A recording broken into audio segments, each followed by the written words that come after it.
It's physical violence and the threat of physical violence. I mean, this is why Combs's lawyer has called this probably the most important piece of evidence in this whole trial, because that is how the prosecution will want to show the jury that there was violence, that it was real. You can't distinguish this. They're not denying this happened. What Combs' lawyers is trying to tell the jury, though, that this is not evidence of sex trafficking. It's evidence of domestic violence, which he owns. So they're saying it's a very different thing than what he's been charged with. They call it overwhelming evidence of that they know there's more to it. And we got to unpack all this. Kara, come with me, because I want to continue to talk about all this and all we're going to break down. We've got a dynamite panel of people right now to give us all of their thoughts, their expertise. I'm talking about my fellow lawyers. Misty Maris is here, Stacy Schneider, and Jeremy Saland also here to break all of this down. Okay, this was quite a day in court as I hoist myself up at the table to talk to you about this, because I'm telling you, it was heavy and moments very, very dark. I want to start with you, Stacy, because her testimony, did it prove there was a criminal enterprise? That's what they got to prove for RICO. Right. So I look at her testimony today as domestic violence on steroids.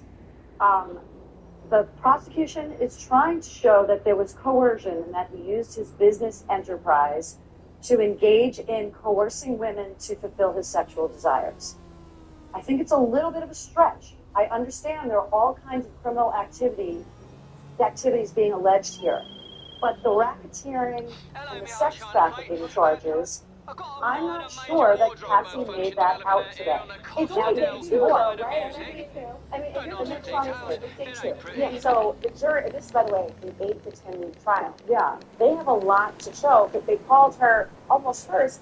She's getting ready to give birth probably in a matter of weeks. Yeah, absolutely. Well, she's the most critical witness, and there's a reason for that, because, yes, the case is not made yet, but she's laid the foundation for establishing those charges for the prosecution, and here's how.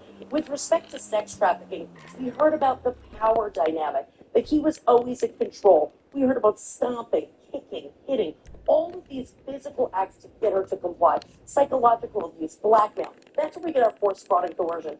And as far as RICO, she kind of put the O in organization in RICO by naming individuals who were in his sphere and were doing his bidding and talking about what would be the predicate underlying crimes. But more than that, they showed the picture. They actually tried to put a face to what they were calling the enterprise. Remember, in the opening statements, they were saying it was the inner circle, the bodyguards, trusted assistants. They actually went through and showed pictures to the jury today of various bodyguards, trying, I guess, we were talking about, to establish the enterprise.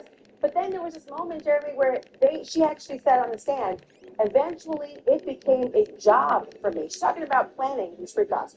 Eventually it became a job for me, to where I knew that if that is something that you wanted to do, I had the contact to set it up and get a hotel room and all of that. And sometimes she'd even get deposits on her own personal credit card. So is she part of the enterprise or the victim of it? Well, the defense is going to try to make her out to be part of this, not a victim. She's there willfully. She's getting this 10 contract or 10 record deal. This is what she's doing. And the prosecution in return is going to say, you know, you can white-knuckle someone's neck with control. You can white-knuckle their soul with control. And that's the control he had over her at all times. It was emotional. It was physical. But not only that, you're not going to rely on her, because you're going to hear at some point, and then too, you're going to hear from an expert. You're going to explain why, in this particular case, a woman would come back. This is why you have things like domestic violence law. That even if someone says, no, I don't want to proceed, there could be a reason why they don't. It's that control and manipulation. To your point, is that make out an entire organization, a criminal enterprise structured where you share that common goal and everyone has a role that leads up to that pinnacle of Sean Combs. I think that there's a lot that came out today that helped the defense in a very strange way. She said that this started out at the beginning of the relationship. She loved him, that the freak-offs were the only time she had to actually be with him. The prosecutor asked her, did you enjoy any of this? After she described being humiliated and disgusted, she said, well, it was the only time I got to be with him. I loved him. I wanted to not go back. She even said one-on-one, which, of course, the irony was they're always involved in third party. Yeah, they did, but she described this as he came to her, Sean Combs, and said, I'm interested in voyeurism. I want to have another man in the relationship. She described Sean Combs as, I'm one of his girlfriends. I was jealous when he was with other women. And that goes very far to meet the defense's opening statement, which said, domestic violence is not sex trafficking. Yeah. Domestic violence is not racketeering. And if the defense can use these pieces of her testimony to show that this was a relationship and the coercion, although she has testified to coercion and it's part of the government's case, but was the business enterprise engaged in this coercion, or was there that's the point. relationship? Yeah, I mean, Kara, I want you to speak to what you saw in the courtroom, because when they showed pictures of people who were comprised of the so-called enterprise and talking about this, I mean, she was very familiar. She was fluent in the names of bodyguards and others who would remove property. And she even talked about how they were on ready call to replenish and restore new linens, more candles, Glade and Diptyque of the variety, talking about more lubricants and baby oil, that they stood ready to always give drugs and everything else. Is that enough for them to, when they were talking about that, did the jurors react to that moment and think, I mean, when she was giving a lot of her testimony, it was the typical tennis match. The jurors are watching her, they're watching the prosecutor, going back and forth. There was a point where I think the jurors were definitely still paying attention, but, you know, there was part of this testimony was getting a bit repetitive. And even the judge at a sidebar outside of the presence of the jury had said he heard about 10 questions about baby oil, and like maybe it was time to move on. for like 12 minutes it went on. Yeah, It's did. one game pretty quickly. We learned a lot. Well, talk to me about that, though, because is there a point in time when it becomes for the jury overkill? Yeah, absolutely. And I think that narrative about the baby oil and the size of it and the temperature of it, we didn't really need to go that deep. But what they did need to establish from the prosecutor's perspective is how these freak-offs were orchestrated. And that's why you heard Cassie in her testimony say, well, yes, she was part of the planning. She's on Craigslist. She's reaching out for the escorts to be a part of it. But he always maintained the control and the direction, and that was all up to him. So those were some of the points from Stacey. I think you made a great point.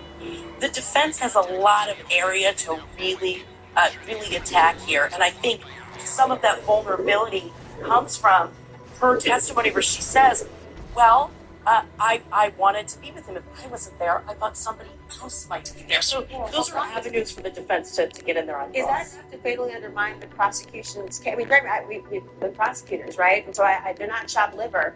But that does make a good point about what the defense can talk about. But they still got a lot in today about key players who were facilitating paid sex. Absolutely. And as salacious as some of this testimony is and will be, they have to lay that foundation. And they're doing it through a pregnant woman who everyone can sympathize and empathize with. And you have to start that way. And practically speaking, you have to because she's going to have a child soon. But you have to start that way. But let's not also say that the government may not be overcharging, because they may very well be doing that. And if you like to believe it's not true, but sometimes the government and the state overcharges because they can force or get that lesser plea. And that trafficking maybe of women or bringing them across state lines, and the events were happening in Ibiza, they were happening in Las Vegas, and all these different things were happening. But you have to start with something that maybe it isn't. We discussed this yesterday, because it gets all that umbrella of information. It gets all the kitchen sink in for that case chief. The kitchen sink, though. So the kitchen sink's not appealing here, though, after a while. It becomes overkill.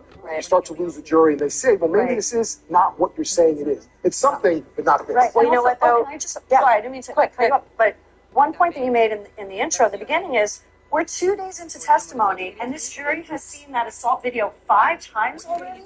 I mean, by the time you start playing it and playing it and playing it, it's sort of, look, it's a violent, horrible video, but eventually, what are they trying to achieve by overplaying the video? And I would say in my closing statement to the jury as a defense lawyer, why did they show you that video 5 times? Maybe there are going to be 5 more times throughout the course of the trial. Because they're distracting you from the fact that what they charged him with is not really proven by the evidence. They just want to make him... We have a lot more. Everyone stand by. There's a lot more to unpack. I'm going to tell you, the prosecution, they could have a very sound strategy in playing that video. We're going to unpack further. Why?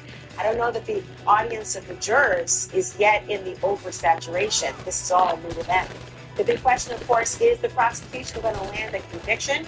Well, my next guest was one of the prosecutors who locked up R. Kelly.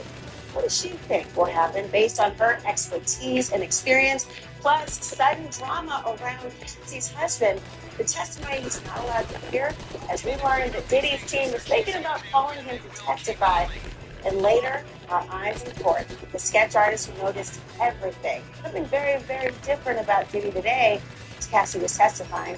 My conversation with her, all ahead on this special edition of Laura Coates Live, Diddy on trial.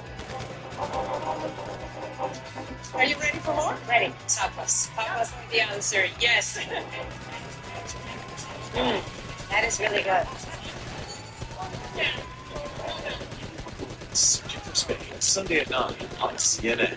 Outback Steakhouse has a three-course meal called the Aussie Aussie Aussie. Oi, oi, oi. With soup or salad, your choice of select entrees, and cheesecake for dessert. Oi, oi, oi. Three courses starting at $14.99 at Outback for a limited time. Etsy is the place to find Father's Day gifts, like original baseball hats by Blair for $50, personalized luggage bags under $25, or handmade outdoor gear under $200. There's hats one of the gifts that gets Etsy hats. We were born on the battlefield and answered the call when America needed us most. From the original Freedom Machine came the original SUV. The Jeep brand has always stood for American freedom. Now we're standing with you with Employee Pricing Plus. Visit your Jeep brand dealer today and join the family. Jeep, America's most patriotic brand.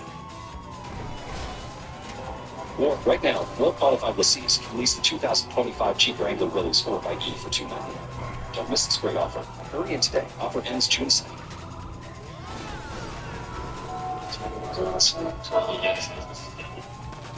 After great performance, starts with a great night's sleep. It feeds your day. It's good choices, great night's sleep. Because to get the best you, the best thing to get is this. Every great night's sleep starts with Natron. New Natron Sleep Install for your ultimate restorative sleep. Shake up your shower. The fragrance is for everything. The style freshens you up. The style winds you down.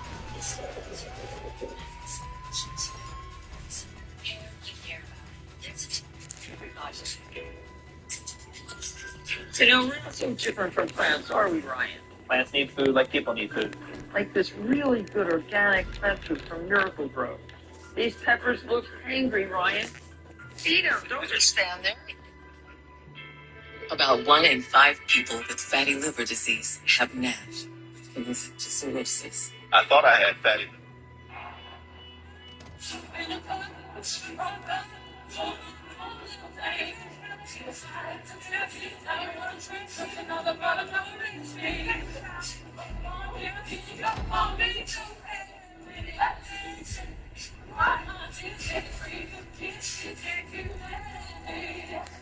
Sir, what is wrong with you?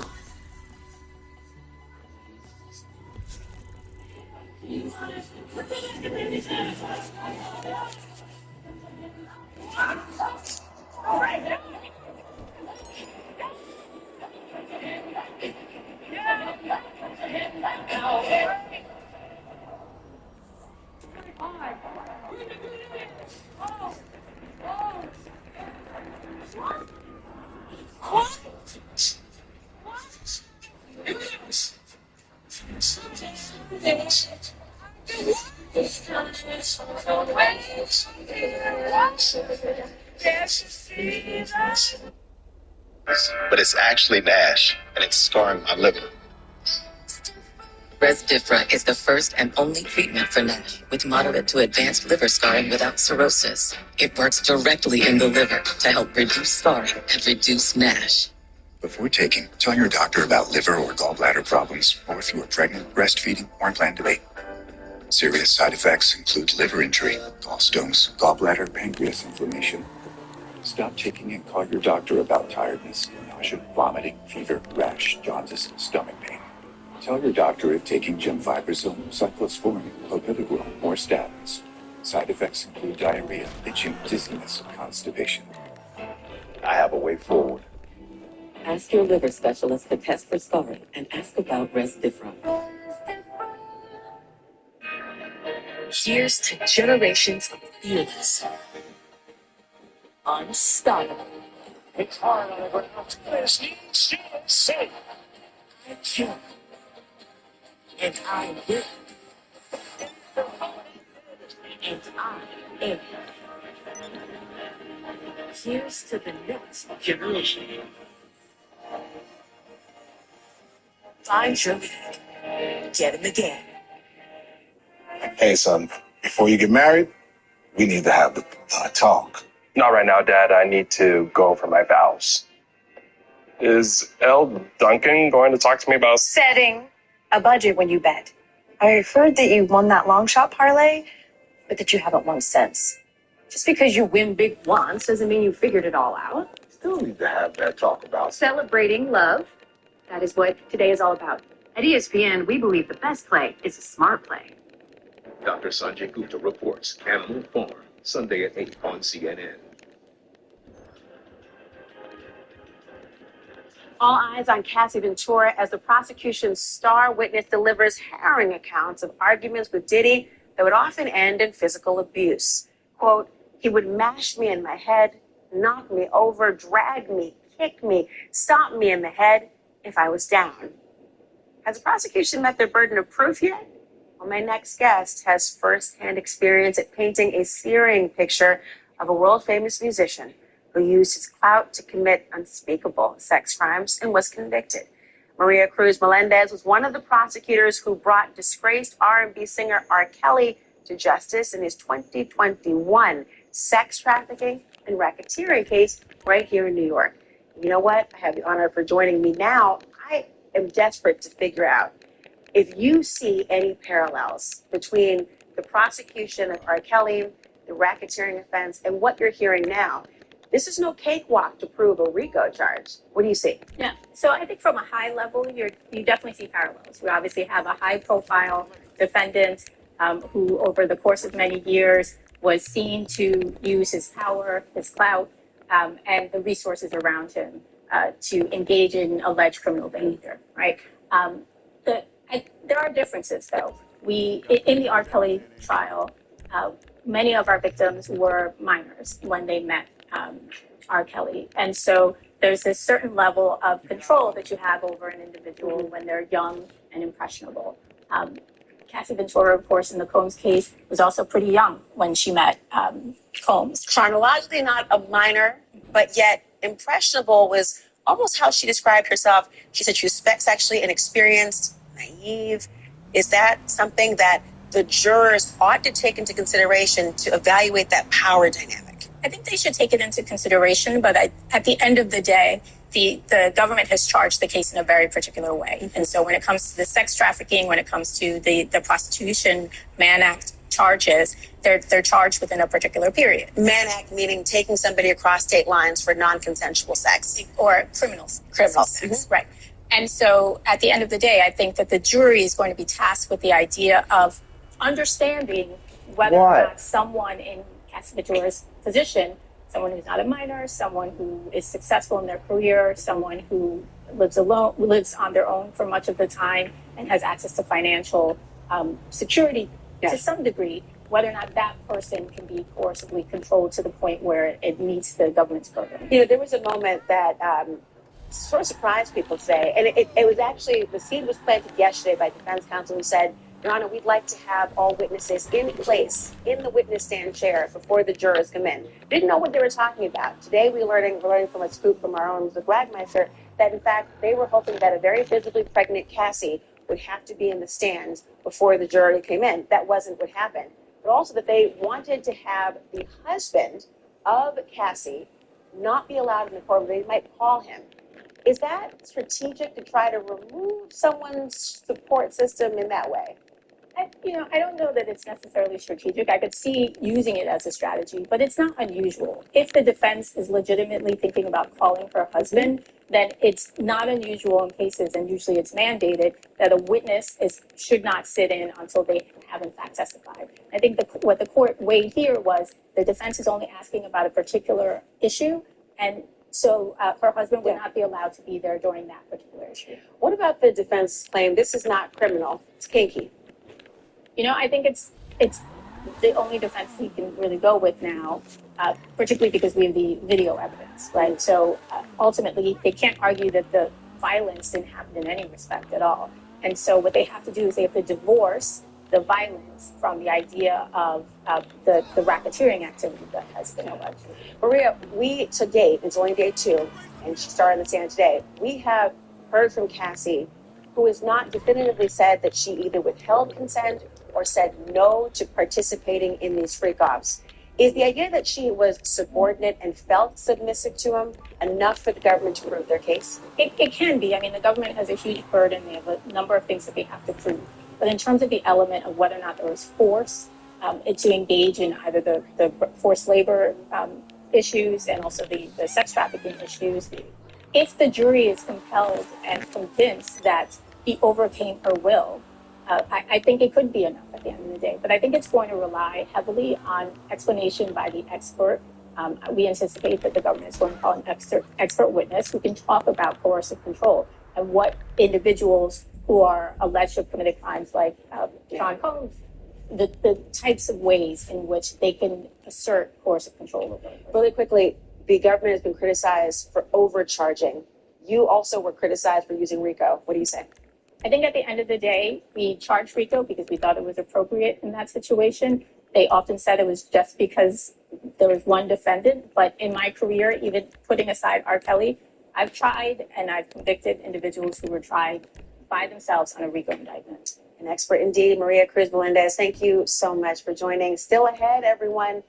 Diddy was calm yesterday, but today a little bit of a different story. Cut it out. Sketch artist will share her view with me tonight. Plus, who was Cassie Ventura before she became the face of Diddy's alleged enterprise of abuse? Insight tonight from one of Diddy's former business partners. And later, the legal team is back with me to break down what cross-examination might look like for Kathy that could begin as early as tomorrow.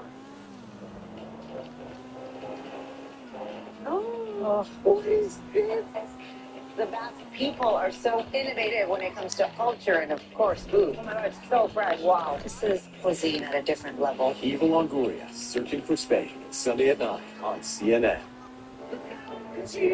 Have you always had trouble with your weight? Me too. Discover the power of Wegovy.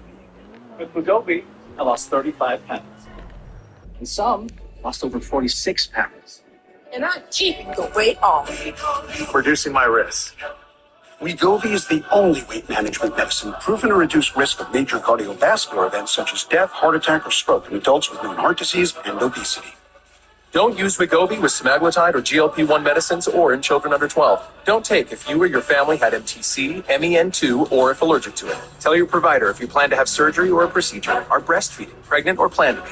Stop taking and get medical help right away if you get a lump or swelling in your neck, severe stomach pain, or any of these allergic reactions.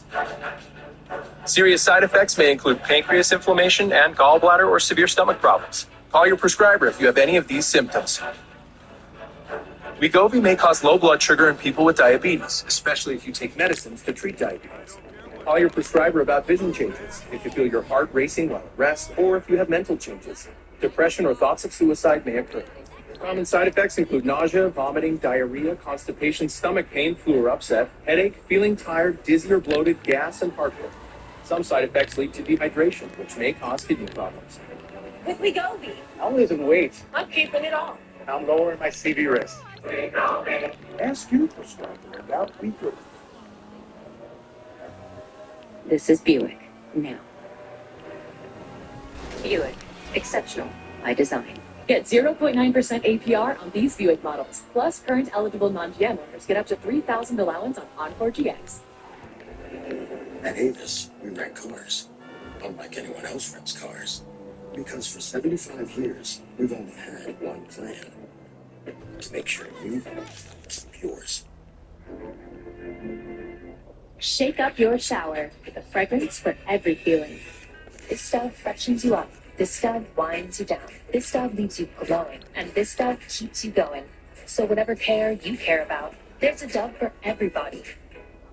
So what are you thinking? I'm thinking about our honeymoon. What about Africa? Safari. Swim with hot air balloon. Lions growling and giraffes that come in through your window. Wait, can we afford a safari? Great question. Like everything, it takes a little planning. Or put the money towards a down payment. Enough room for a baby? Babies. Baby. Let's take a look at those scenarios. JP Morgan Wealth Management has advisors in Chase branches and tools like Wealth Plan to help keep you on track. When you're planning for it all, the answer is JP Morgan Wealth Management. Nearly home.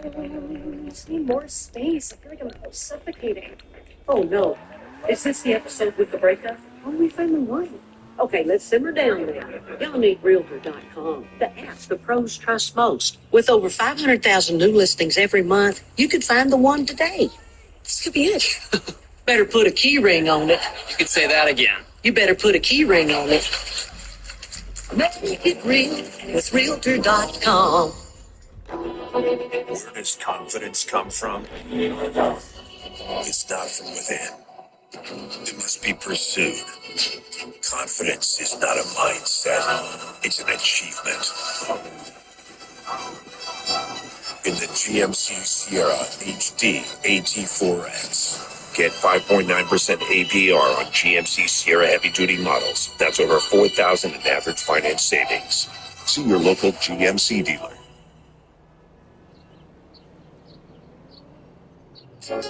I'm sitting on top of the world. I'm rolling along. Yes, rolling along. I don't want any million. I'm getting my share. I only got one suit. That's all I can wear. And a sweet little honey on top of the world. My Happy Place, Sunday at 10 on CNN. We've been hearing a lot about Diddy's orbit and how, at the height of his fame, everyone wanted to be a part of it. Cassie spoke to this testimony today when she was discussing her experience with Diddy in the hotel rooms. She was asked, quote, "Why did you want to be around Sean?" Her response, "I wanted to be around Sean for the same reasons as like everyone else at the time. It's just this exciting, entertaining, fun guy. I'd also happened to have my career in his hands." My next guest is a former longtime business associate of Diddy who knows what that orbit was like, having worked with him for years. He helped launch Diddy's cable channel, Revolt TV. Herman Dukes joins me now. He's also the CEO of Polaris Universe. You knew him since you were, 18 years old. Yeah. You know him well. Yeah. My first impression, my first day in the music business, I happened to meet him. It was introduced in the Victory video with Busta Rhymes. And, wow. That was something that he literally remembered, about a couple years down the line, we had the opportunity to work a little bit closer together.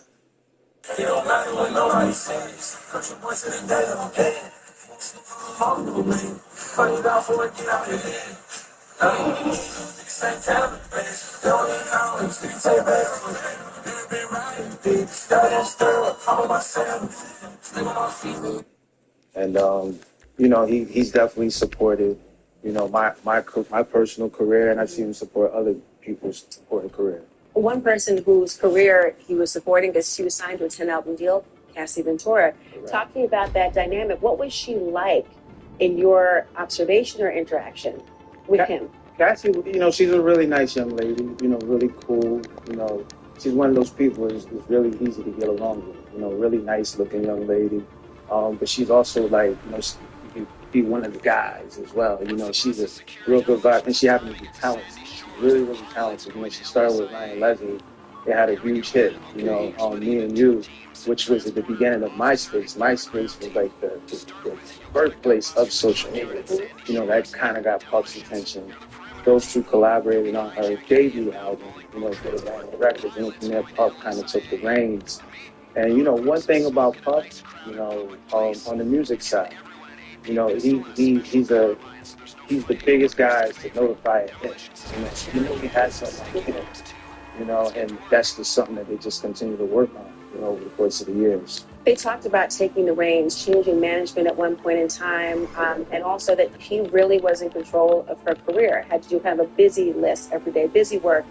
She recorded albums all the time, and nothing ever got released for an actual mixtape. We also heard an emotional and at times disturbing testimony from Cassie today, as you well know. She's alleging physical violence and assault. She talked about being dragged, kicked. We also saw this video. Did you ever witness violence at the hands of Diddy, or Puff that you're calling him, towards Cassie or anyone else? Absolutely not. You know, at no time, you know, was any of that energy around the business, you know, around the workplace specifically, you know. Mhm. And I work with him in different capacities, you know, and I know other people as well who's worked with him longer than me, you know, and that's something that's kind of been divided. You know, we look at it as that being like this man's personal life, you know, and which we treat that, you know, as far as with protection and respect for everyone. Oh, you compartment. So you essentially, you say business was one thing, but his sex life is totally different. His relationship's different for you. Correct. But you're also, I don't want to cut you up, but you're also, okay, you're a man. Did you see that dynamic at play with women? Did I see which? That dynamic at play with women? Controlling or otherwise? No, not necessarily control. You know, he's a really passionate guy. You know, and I think that, you know, the recipe is speaking for itself. You know, you're talking about like big successful, you know, collaborations, etc. He put his fingerprints on, but you know, I think he loved Cassie. I'm pretty sure she loved him too. You know, we're talking about a relationship, you know, at the same time. Like we're getting a peek inside this man's personal life, you know, which so happens to be an artist that we signed to. Now, a lot of people might say, you know, that's something where you don't mix business with pleasure. Mm-hmm. But, you know, she's a really successful talent, you know, and they happen to have a liking for each other. Speaking of successful, talented people, there's a big number of people in the industry who are leaning in, paying attention. You don't hear a lot from people defending him publicly. Why? You know, the thing, you know, I think that it comes back to what I was saying as far as having that respect and playing your own space, you know. This has been a conversation, you know, as far as I've been doing journalism for about 30 years, specifically within the urban space. This is something that we've never seen transpire to this magnitude ever before. And I think that the first initial reaction is that it's kind of caught everyone off guard. So people are being careful how they respond. Because one of the main concerns is that this can happen to him. This can happen to other people too. Because in some people's eyes, they look at him, when you put the cards on the table and you're talking about this is what he's charged for, but this is where the conversation is, these are two different lanes. You know, somebody say, hey, I could easily fall into a similar situation, so I'm going to sit back and be quiet, you know, for the time being, until I see how it goes. Now, in the beginning, you know, it looked like there was a lot of energy, like, you know, really going against him. I'm not saying that shifted at all. You know, in much respect to Cassie, you know, she deserves her justice for whatever it is. But, you know, more recently, you talk about a year later where we've seen like all these people, you know, all these lawsuits, and then you got Jay getting involved and stuff like that. Now people are they're more closely examining the situation, and they're like, well, what is he in court for? Why is he in jail? All these things that's going on out here, like why is he being in jail? And then, you know, again, if you know Cassie, and I say this again with all due respect, like the visuals in my mind, they got along. We didn't see any issues. You know? So, maybe more skeptical now than silent. We'll see about why. Thank you so much. Really intriguing to hear that conversation. Thank you. Come on, Dukes, everyone. Cassie's relationship with Diddy, it lasted more than a decade. So how did they react when they came face to face in court for the first time in 6 years? My next guest says, yo, what's up? During Cassie's testimony, I'll talk with the sketch artist about what we saw in that courtroom next. This is a rare look inside El Salvador's terrorism confinement center. All right, we're going here. Suddenly, you're hit with the intense gaze of dozens locking onto you. The director tells me the inmates, once they're inside one of these sectors, can never leave. Straight down there at the very end, that's where the deportees are being held. You cannot go into that sector. You say that there are people who have done horrible things. Is it possible that there are people who are innocent as well in here?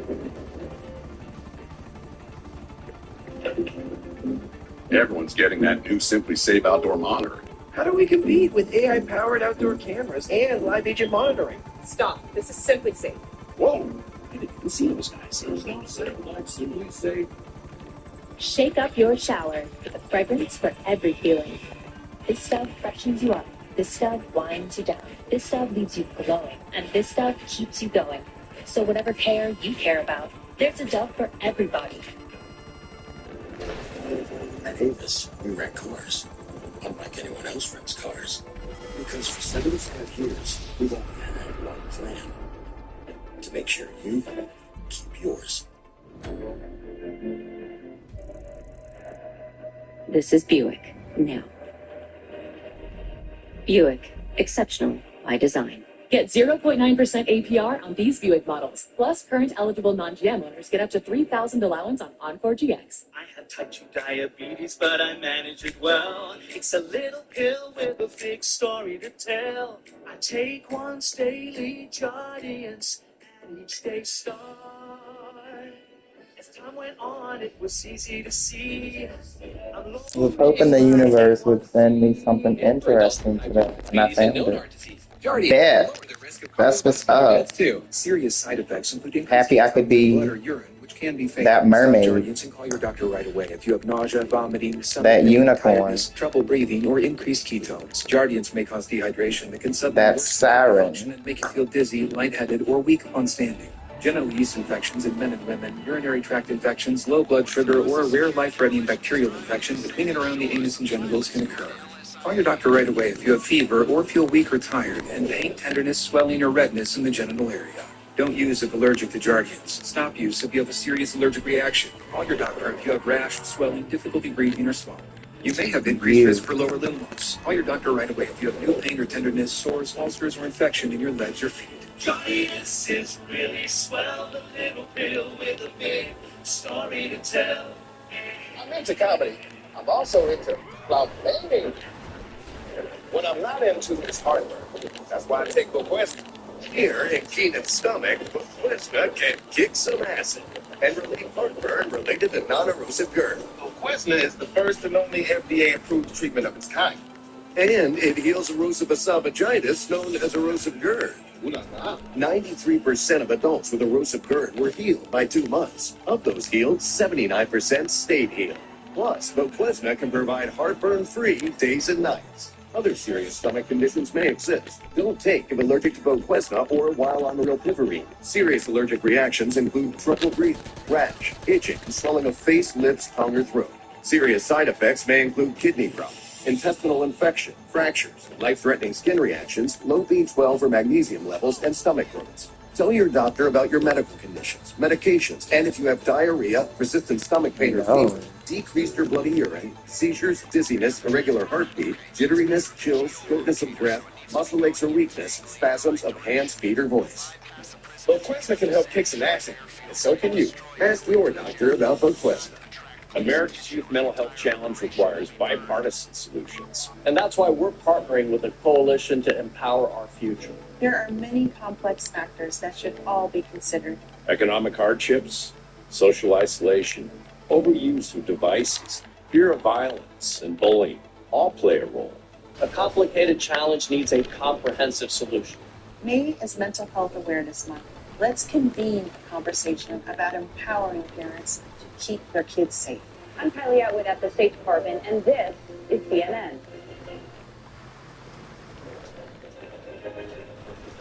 All right, for all of you watching at home, you're probably wondering what's it really like inside that courtroom. What about the little thing? What would you notice out there? The stuff you'd only catch by actually being there. Like how Diddy was behaving during Cassie's testimony, or how she sounded in those tense, emotional moments. But let me take you aside. Because earlier today, I caught up with Christine Cornell, the courtroom sketch artist behind the images you're seeing right now. The very one who had her eyes trained on all the action. Here's our conversation. Christine, being inside that courtroom today on a day when Cassie Ventura was testifying, tell me, what did you see? How was Diddy's demeanor and reaction today? Was it any different? I think so. I think he was, you could see that he had been personally involved with this person, and that it was rather rubbing him the wrong way that she was disclaiming absolutely anything and everything with the way these parties were arranged. How could you What tell are you he doing? was rubbing the wrong way? He was drumming his hand against his leg, which was a kind of an anxious thing. I saw him almost rocking at different points in time, and he scooted back from the table. Do you notice that? He was fidgety. Yes. Yeah. And he was also, he was in a bit of a pinch, frankly, because they did bring it up at the end. They brought up an email, and he says, I know you don't want to do this, right? He's about the parties. He says, but I'm not letting you, whatever, however he put it, it's like he's not letting her rein him in, I mean, this is his thing. Did you notice with Cassie Ventura and Diddy in the same room? We were told yesterday it was the first time in 6 years they've had any communication, and of course the settlement. Did you notice any eye contact or exchange glances? Was he looking at her throughout this testimony? I think he was looking at her steadily, and I don't think she looked at him once. And even when she walked by me, because I'm sitting right on the aisle, I could see that she was almost doing it like, I have to walk through here, she was on a mission. And she wasn't there to have any communication with anybody. In fact, she'd just as soon not be here, frankly. I know you're not watching the jurors. You're focused, of course, through your art on the defendant, a really important notion. But could you see, was Cassie looking over at the juries? I didn't see Cassie look at the juries either, but I did look at the jurors. And what were they doing? Well, they were looking very sober. Really? Yeah. Were they reacting to particular points of any testimony that you could remember? I wasn't catching that because I would have been looking somewhere else. I'd be looking just, I was really interested in Cassie because she was kind of wincing at times, looking as if this was very painful testimony. At what point did you notice that? When she was talking about this predictable, repetitive, sexual, exploitative behavior that she was allowing to go on, she was too cringe. And I have no question that she really has an unpleasant memory of all of this. Did you see the family behind Diddy today? And was there any contrast from previous days of how they interacted? Well, they're really much very there to support him. And as soon as the court ended today, Diddy was still in the room. The court officer said, sure, you can stay here and speak and say whatever you want to say, so that they all want to tell him how much they love him. You can hear that. Yes, absolutely. I could see him saying it to them back. I noticed yesterday his mother is oftentimes the last person to leave the courtroom. Yesterday she was almost leaning over the railing to try to communicate with him. Was that happening today? A little bit, but she didn't have it all to herself today. She was the only one left yesterday when she was really trying to communicate with him. And he was going like, love you, see ya. He was doing that. But today, she was part of the group. And, they were all wanting to say, love you, Dad, kind of thing. You had an eye and a first front row view to such a moment in time. We're going to continue to rely on you. Thank you so much. Thank you, hon. My panel is back with me now.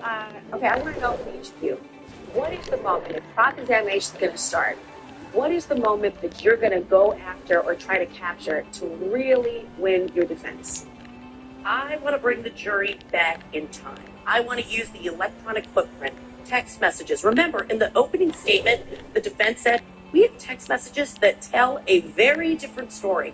That's going to bring us back to the mindset at the time all of this was happening. Taking these specific incidents, looking at the messages, comparing the testimony and saying, but did you say no? And so if those text messages were to support that, we have to reframe the jury from the defense perspective to what was the point of view of both at the time. Was it consent or coercion? And I would use electronic footprint to do that. That'll help you with your sex trafficking if it requires that force or coercion. The racketeering might be a little bit different, but let's talk about that. What would you go after? Well, I would try to get her a little bit away from the coercion. You're coming back to the sound of my voice.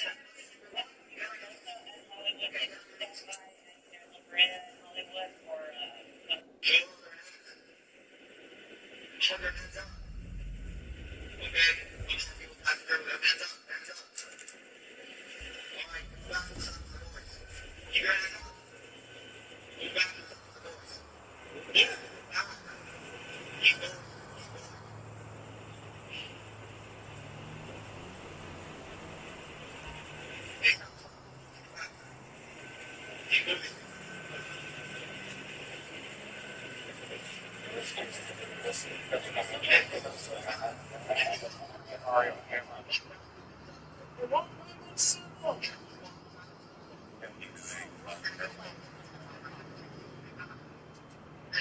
She's coming back to sound of my voice. She a fucking klepto. I don't consider them my sister. Part of the racketeering, like you're saying, that he coerced women to have sex with him and bring up gently. She's still a victim, so you have to be gentle during the cross examination. But I would bring up, well, this was a 10-year on and off relationship, right? I would play on that relationship, and she left a couple of times. She dated a couple of other men, and although this testimony, or going to be more testimony that made Sean Combs angry, but she still had this free will to sort of leave and date other people and get out of the relationship. And I think that brings the point home that these terrible acts occurred inside a relationship, and that's what I would want the jury to hear from the defense side. Karen, I kid glove it, but be firm. And I would make it clear that pregnant Cassie is not 19-year-old Cassie who had dollar signs in her eyes. She had a 10-album deal in her eyes. She had a life of fame and fortune in her eyes, and she had it all in her hands. And she was a willful participant.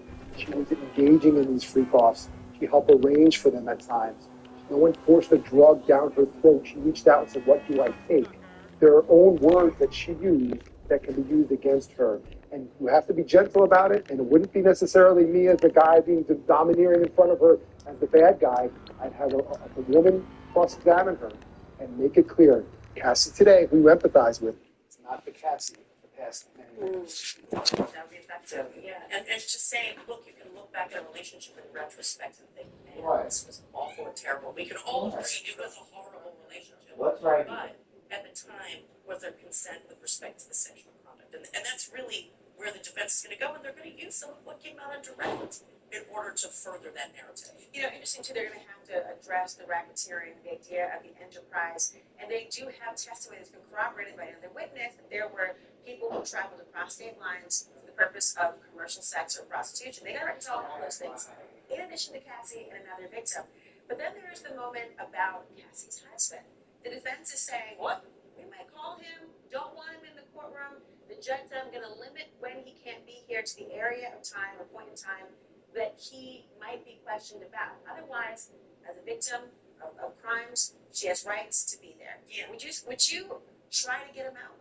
Well, listen, as far as he's concerned, because she's a victim, she has rights to have support in the courtroom. At this point, he's leaving the courtroom when it gets to 2018, and that's because there's an allegation, which presumably the defense wants to impeach her with respect to an alleged rape by Diddy and maybe what he knew at the time, because they had just begun a relationship. So I think that getting him out of the courtroom is necessary. If you think that you're going to call the witness, they can't listen to the testimony and then have the ability to tailor their testimony to whatever comes out in the courtroom. So that's something one-on-one that you would do to make sure that that the testimony is not tainted so you can get him on the stand. It's also possibly a monetary piece, too. Was he part of seeking money and payment in a civil suit? What are these potential messages to Diddy, to Sean Combs, sort of furtherance of that? And, well, maybe, again, back to money in your eyes. It's not just money in your eyes. There's a conspirator that corroborates that money and that drive, and that's what this is about. Money grab is the words they use in the defense, and that's going to be one of their tactics. But there's more than one victim. It's not just Cassie. It's also somebody else who has a pseudonym who will testify as well. Right, and I think we've had a little bit of a preview of that also in the opening statement, because the defense is saying he was in a relationship with another woman and it wasn't a healthy relationship, it was dysfunctional, it was toxic, but it was still a relationship. And again, that's the same theme the defense wants is, this is domestic violence, this is not racketeering, this is domestic violence, this is not sex trafficking. And they're going to try to build those points throughout the trial. Oh, you're backing me up? That's so nice of you. That's what I'm for. I like that. I think we agree on this. Luigi doesn't belong in federal court.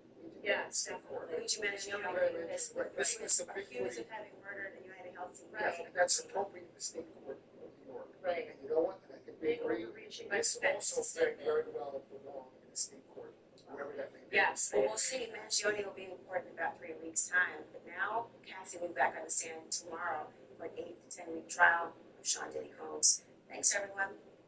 Much more on all things Diddy on my brand new CNN podcast, Trial by Jury.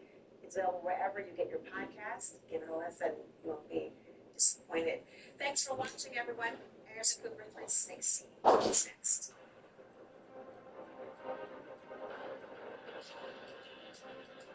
I love dirt, especially in spring. Here's Martha Stewart talking about dirt again. Well, this is my favorite time of year. We do the same thing every year. Organic soil, funny plants, feeding everything really well. And we get incredible results. Perfecting your swing is hard. Replacing your windshield doesn't have to be. SafeLife.com and we can come to you. Sick. Our highly trained techs can replace your windshield where you are, even if that's right in your driveway. Have a good day. I love you. SafeLight makes it easy. Go to SafeLight.com and schedule a replacement today. SafeLight repairs. They've ruined our economy. President Trump is fixing it. Trump's plan, middle-class tax cuts, job-creating tax cuts, tariffs that bring home American jobs, slashing waste, fraud, and abuse, increasing American energy production, bringing down prices. We're already seeing results. The cost of living's coming down. Inflation and gas prices at 4-year lows. Wages are up, and we're creating American jobs. Rotten hell stack. Yeah, I will. Save your trifling ass a room. She right next to me. Rotten hell stack. Tell Congress this is a good deal for America. Support President Trump's plan to get our economy back on track. America's youth mental health challenge requires bipartisan solutions. And that's why we're partnering with a coalition to empower our future. There are many complex factors that should all be considered. Economic hardships, social isolation, overuse of devices, fear of violence, and bullying all play a role. A complicated challenge needs a comprehensive solution. May is Mental Health Awareness Month. Let's convene a conversation about empowering parents to keep their kids safe.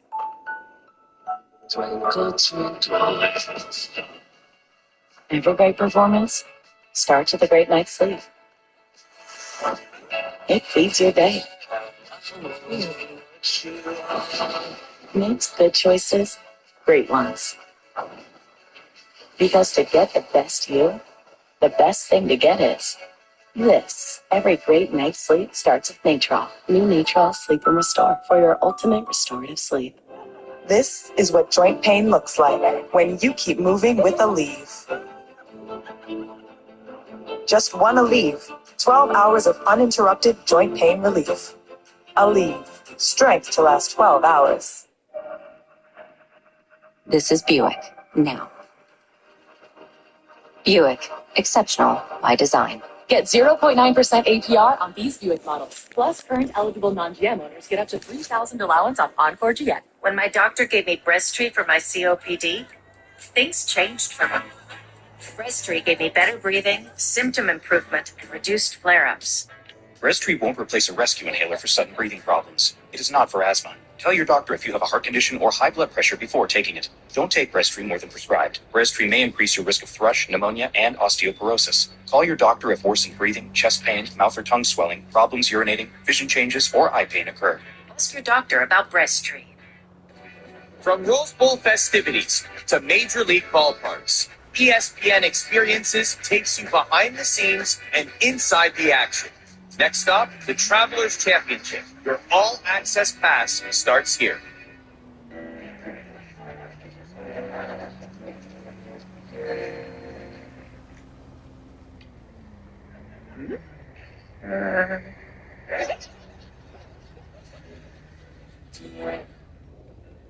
My Happy Place, Sunday at 10 on CNN. Closed captioning brought to you by AARP. Join and get instant access to member benefits.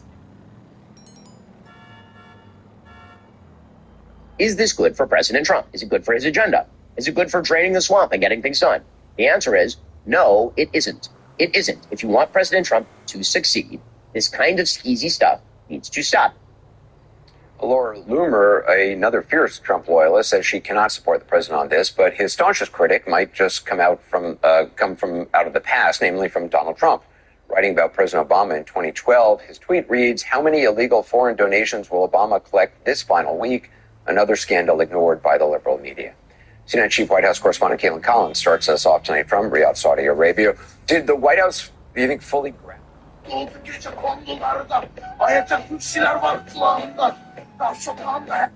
How much controversy over this jet would follow the president on this trip? No, Anderson, it's not clear that they did, because ever since we started reporting on this over the weekend, as we were talking to officials getting ready to come here to Riyadh, they were defending this move and saying that they had been looking around for a plane.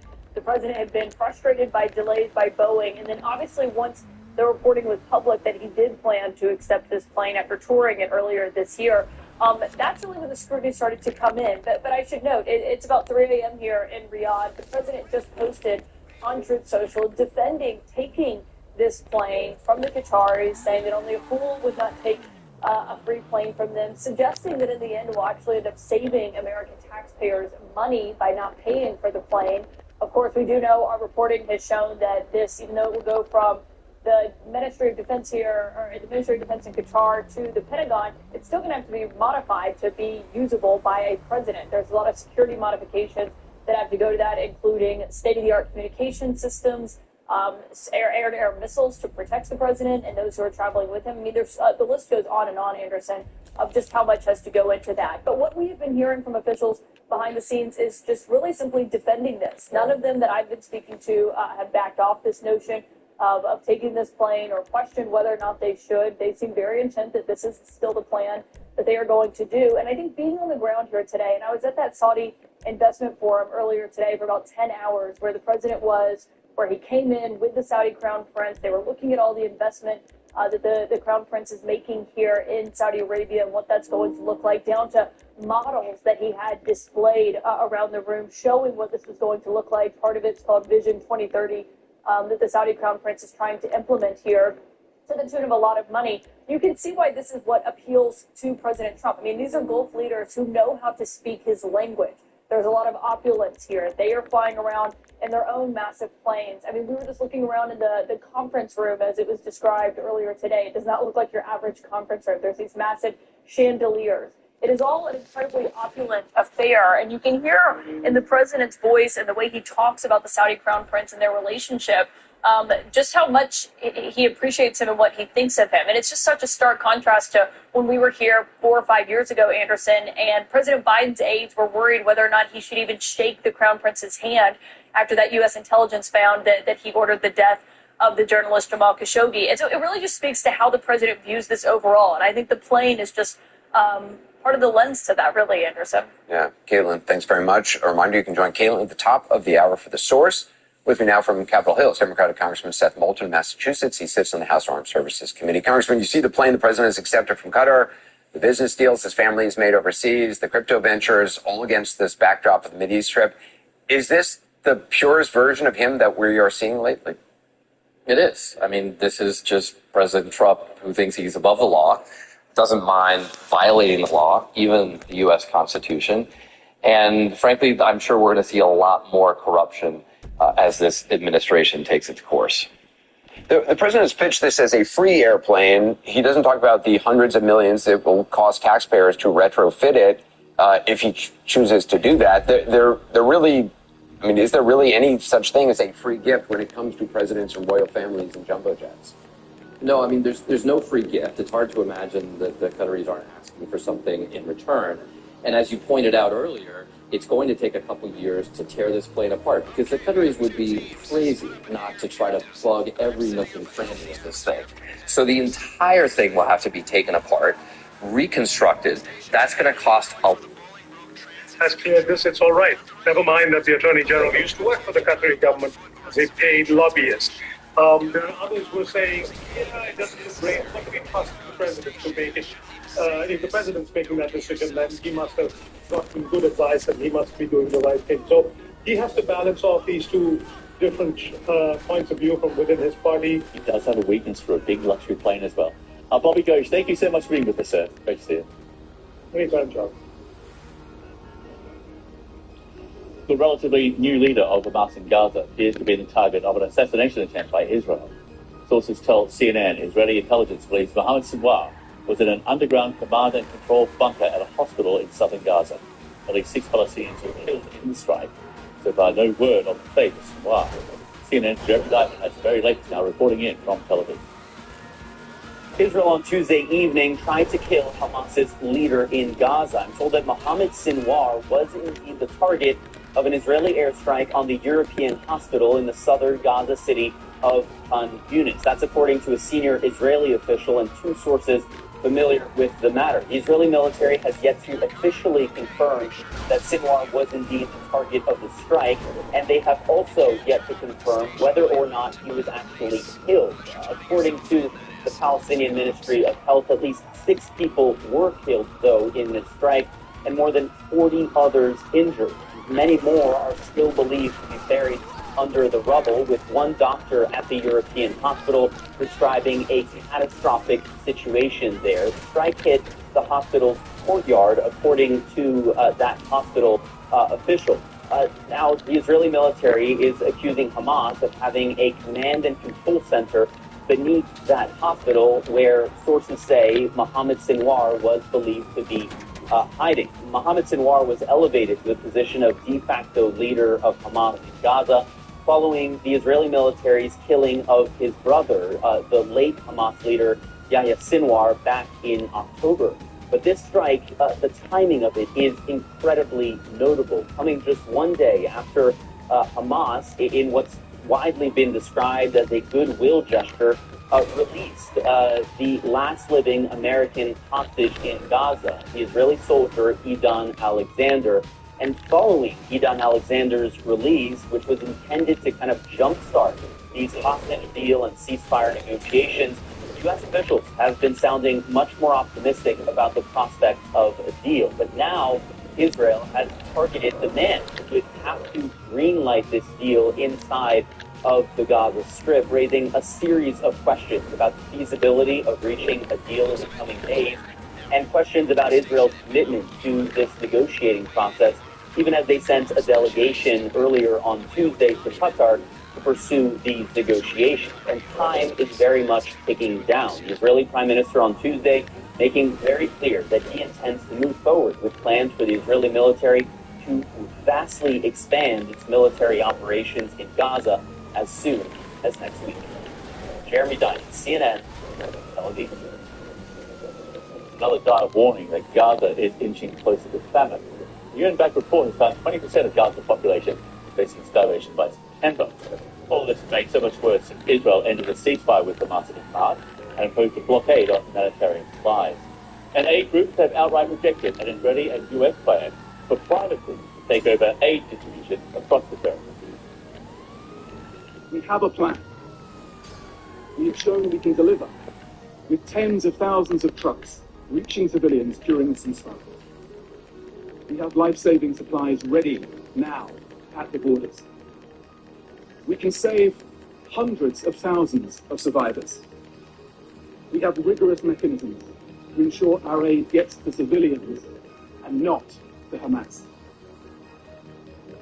But Israel denies us access, placing the objective of depopulating Gaza before the lives of civilians.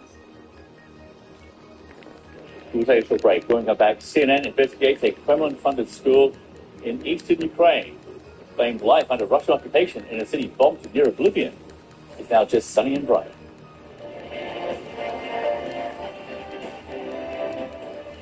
Brooke Grable here, mom to 4 boys who make a lot of dirty clothes. I dread lifting those heavy detergent containers and the big mess they make. Well, check out my latest library. The Hour Laundry Sheets. They're lightweight, compact, and mess-free. Just pull one out and drop it in. No more pouring or measuring. All you need is one sheet for the entire load, the same as this whole cup of detergent. The secret is a powerful cleaning formulation embedded in the fibers. The whole sheet quickly dissolves in water. Watch Watch this. I'll put a sheet in. It works in hot or cold water. See how fast it dissolves? Look at this stain. There's no wasting time with pre-treaters because Happy Hour has a built-in stain remover that breaks up stains fast. The formula has a color protector. Plus, it's hypoallergenic and perfect for sensitive skin. And it's eco-friendly, so plastic containers like this won't end up in landfills. But it's still a powerful stain fighter and works in all types of washing machines. This shirt was stained with cherry juice. I'll place one sheet on top and add water. In just seconds, the stain is gone. Check out what people said outside a grocery store. These are so heavy to lug around. I would love like sheets like these. Big Bob, 60 loads, any container members? That's great, man. Your laundry just got a lot easier. We're gonna get some of these. It's time to lighten the load so you can start Happy Hour sooner. Call or go online now to get Happy Hour laundry sheets. Enough for 120 loads for just $14.99 with free shipping. That's right. Call now or go to our website and get a full month of Happy Hour for 50% off our regular price. Happy Hour ships right from the USA. And I guarantee Happy Hour laundry sheets will make laundry dates easier or you'll get your money back. Call or go online to get yours today. Call 1-800-960-9570 or go online to buyhappyhour.com. So call 1-800-960-9570 or go to buyhappyhour.com. Lunch is on me today. Awesome. Why? I have some extra cash right now. I started using Upside, the free app that gives you cash back for every gallon of gas you buy. Wait, are you saying you get real money back when you get gas with the Upside app? Yes, I get real cash back every time I get gas. Does that actually add up to anything? I'll make around $200 to $300. Wow, that's serious extra cash. Right? You're putting gas in your car anyway. Why not get real cash back? It's like free money. I'm downloading the free Upside app now. Use this promo code and get an extra 25 cents a gallon cash bonus on your first tank. Thanks. $5,000. That's the average amount of money people in the U.S. are now spending on gas in a year. $5,000. That's crazy. If you drive, you have to download Upside, the free app that gives you cash back every time you get gas. That's right. You can earn real cash back with Upside just for buying the gas you're already buying. Download the free Upside app now. Earn cash back every time you buy gas. Use promo code REPAIR25 for an extra 25 cents per gallon bonus on your first tank. Did you download the Upside app yet? Yes, of course. I'm not passing up free money. I'm earning real cash back now every time I get gas. Just download the free Upside app and use promo code REPAIR25 for a 25 cents per gallon bonus on your first tank. If you drive, you need Upside. Earn cash back on every gallon of gas you buy. Plus, you can cash out anytime right to your bank, PayPal, or a gift card for Amazon and other brands. So whether you're driving around town a couple times a week or driving hundreds of miles every day, Upside is for you. Don't wait. Some Upside users are making as much as $200 to $300. Download the free Upside app and use promo code REPAIR25 for a 25 cents per gallon bonus. That's code REPAIR25 for a 25 cents per gallon bonus.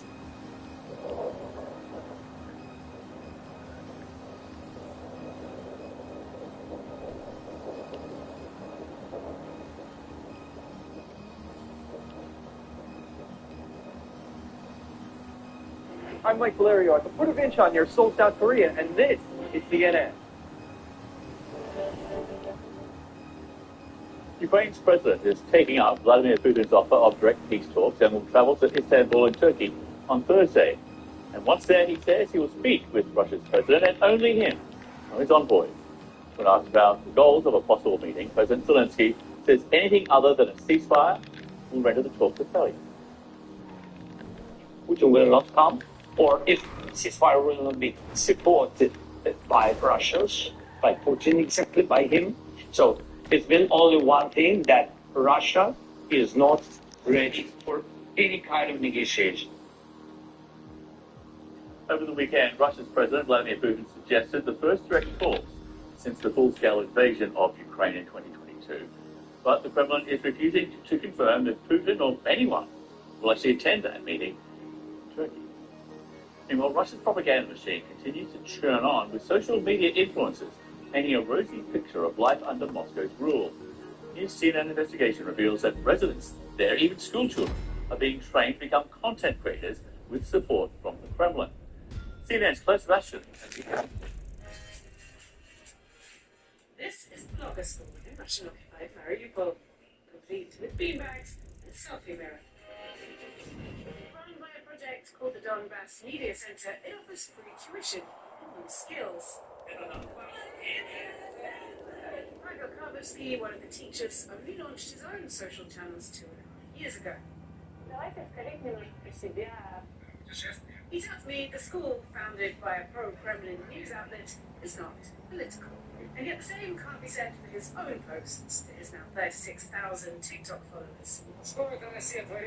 Just look at what Russia is getting up to in Mariupol, he says here. Oh wait, they're building, not demolishing.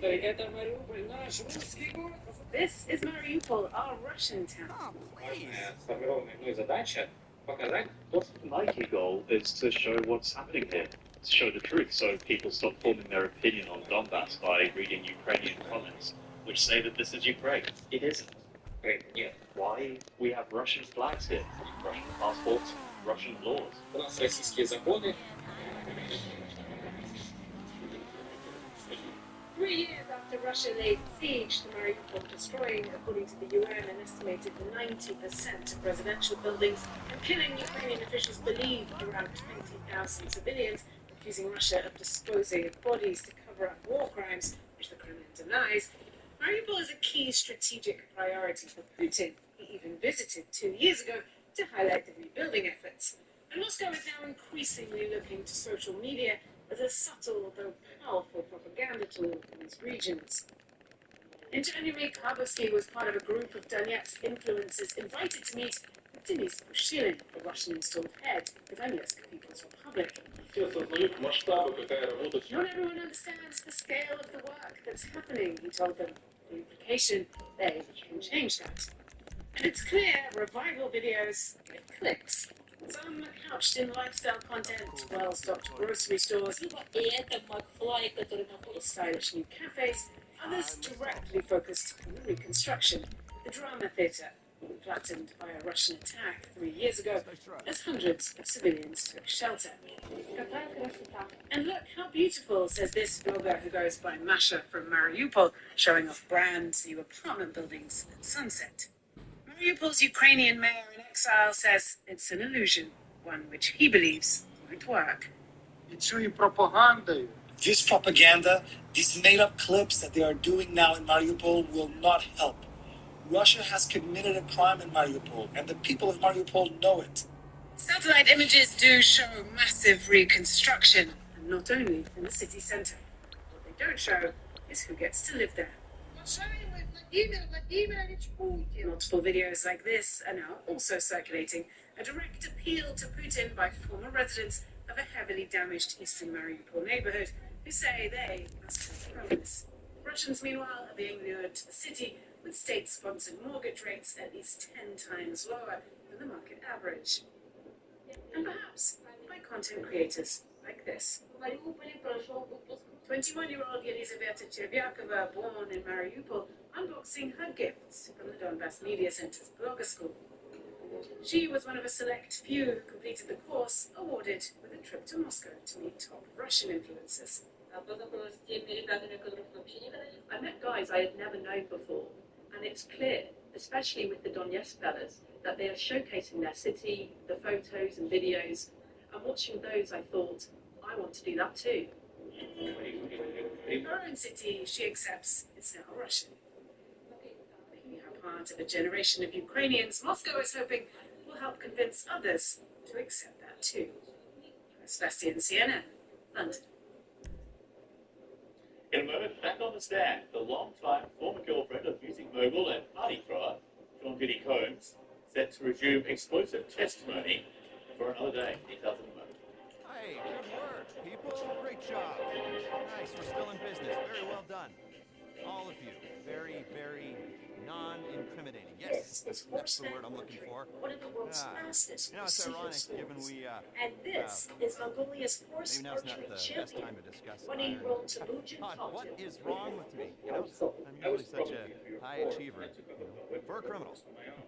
When I was So, 6, I combined them both. before we remove Professor Rashkovsky Riders from have his to unwelcome release the stay in reins to prison, shoot. we've got to Points are given for both clean up a accuracy of few shot other loose and ends how pertaining fast to the you're case. riding. Yes, When I put in it's a a lot killing, of but effort to no, get the it's target, nothing it's very immoral cathartic. at all. Just I'm kind lawyers. of addicted to Well, it. the professor's old The business sport evolved associate from and hunting, tutors, but really used it's by all the same. nomads centuries I mean, ago. I always say, According if you to the can't kill a Mongolian couple Horseback lawyers to Archers bend the law Association. to your will, then who can you kill, right? For me, horse archery has enriched the world. To let the world know of our And heritage. Josh Sherman. One thing I Get dream them on the about way to for the City sport Hall, is how get it the gets into documents the to the Olympics. carrier. The business partner is Dima Popov. Extremely rich, extremely paranoid, and extremely horrible. Don't clap for this guy. No one else will. He's renting a place up in Richmond, Bland. Just him. And a huge security team. Get close to him, take him down, and after that, we should be ready to go. It can project up to a half mile away, visible from up high in the sky. Even from atop this skyscraper, it easily lights up buildings from across the skyline. That's over 30,000 candelas of crazy bright light. Pull the trigger again, and it converts to a floodlight, turning this entire field from dark of night to super bright daylight. Spot it or flood it. It's your choice. Wow, look how bright this is. I've never seen anything like this. It's an advancement in technology combining focused laser beams with LED lights for intense directional light. Oh no, the power's out. Forget weak flashlights. Light up the whole house with one Star Patrol. Noises at night, a regular spotlight can't show much, but the Star Patrol will blind that prowler with bright. Even compared to these two headlights, Star Patrol is up to 4 times as bright. And when you're on a camping trip, it's an essential tool you'll want to have with you every time. Even charge your phone with it. Got car problems? Well, the roadside emergency mode will help alert oncoming traffic. The built-in power bank has ultra-fast USB charging, so it's ready again with hours of battery life. A spotlight, floodlight, emergency light, and power bank could cost you hundreds. Get Star Patrol with all those features and more for just $79.99. Plus, free upgrade to the Pro Patrol version. The Turbo Boost button will increase brightness by up to 100%. If this isn't the brightest spotlight that you've ever owned, just send it back for a full refund. Due to rising costs and limited inventory, this could be your last chance to order at this price. There's a strict limit of 3 per order. Horse 1 is going for the lawyers at City Hall. Horse 2 is on the business partner in Richmond. Sound good? Get moving. Horse 1, there's a ladder going up to the roof of the building opposite City Hall. You've got your long-range rifles, right? You want to minimize risk of failure. Precise designs, subtle curves, curated upgrades, elevated design for thoughtful living. Thuma. This is CNN. More people get their news from CNN than any other news source. I'm Nick Robertson at the line of control in Pakistan-administered Kashmir, and this is CNN. Well, you're in the big leagues now. How was your vacation, sir? I needed one. With your 10% loyalty program discount, that's $225 for the night. Not bad. $155 for the night. Hold up. How? It's easy when you know where to look. Trivago compares hotel prices from hundreds of sites, so you can save up to 40%. Trivago's my secret. Hotel? Trivago. From Rose Bowl festivities to Major League ballparks, ESPN Experiences takes you behind the scenes and inside the action. Next up, the Travelers Championship, where all access pass starts here. Got a clear view of the steps? Vanderloop and Sherman are on route in a black benefactor shafter. Do not shoot until they're out of the car.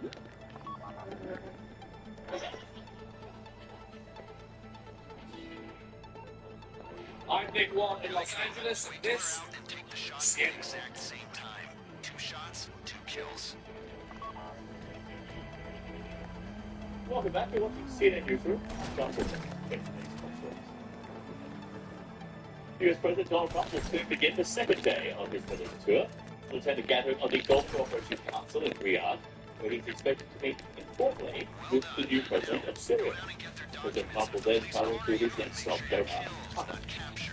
Israel launched a devastating strike on a hospital in southern Gaza Tuesday. Sources telling CNN the target of the strike was Hamas leader Mohammed bin Salman. At least 6 Palestinians were killed, dozens more wounded, according to the Palestinian Ministry.